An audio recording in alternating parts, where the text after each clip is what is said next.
درود و احترام. این دفعه اومدیم با هم راجع به بچه‌هایی که اختراعهای کاربردی و مفیدی که انجام دادن صحبت کنیم. پس قبل از اینکه بریم سر اصل مطلب، ممنون میشم منو حمایت کنید و دکمه لایک و سابسکرایب هم بزنید.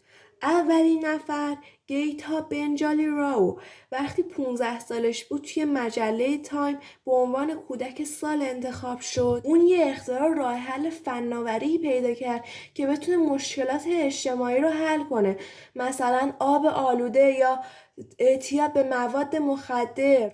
اینا اختراعاتش بودن. بعدی بوی بریل توی 15 سالگی تونست یه سیستمی رو اختراع کنه که بتونن افراد نابینا بخونن و بنویسن.